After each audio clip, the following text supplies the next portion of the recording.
Začali sme robiť prvé party spolu s Maťom, keď sme dostali priestor u nás v práci. A sme sa teda spoznali, stretli a zistili sme, že Maťo má vášeň pre hudbu a ja pre tanec na korčuliach. Natália ako keby chodila na roller disco do takej telocvične, ale tamto ako keby nemalo takú dobrú atmosféru.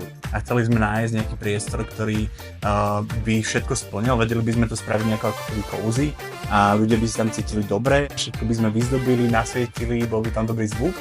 A potom sme hľadali dlho miesto, až sme sa potom spojili vlastne s Emou z KCčka produkčnou a odtedy to robíme. Sme tu.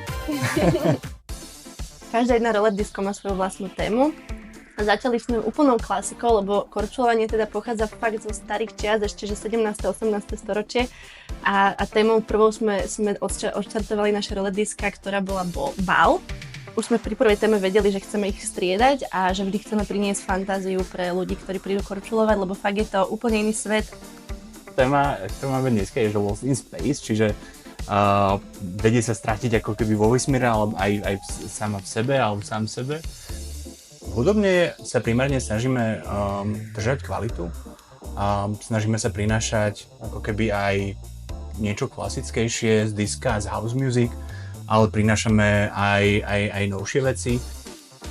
Také prvé reakcie, keď to ľudia ešte nikdy nevyskúšali, tak sa boja. A my sa teda snažíme im dať najavo, že naozaj sme tu my aj pre nich korčuliari, ktorí lokálne v Bratislave korčulujú. Je tu na začiatku aj ten workshop, kde sa môžu ľudia naučiť techniku a ten vlastne vyučujem ja s mojimi kamoškami a kamošmi a celým kamoštvom z Ahoj Worldu. A naozaj sa nie je čoho bať, ono vidno, že ľudia, keď sa po 3 kolieskách otočia v rolleringu, že si to začnú užívať a už proste lietajú po KCčku ako víly.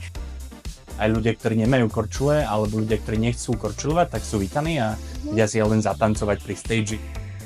Všetci, čo majú korčule, si ich môžu priniesť sami a my teda dáme možnosť ľuďom si aj požičať teraz od jednej značky, ktorú sme priniesli, ktorá je naozaj že kvalitná, volá sa Vifa, sú z Viedne a dokonca ich korčule sa vyrábajú aj na Slovensku, takže máme tam pekné prepojenie.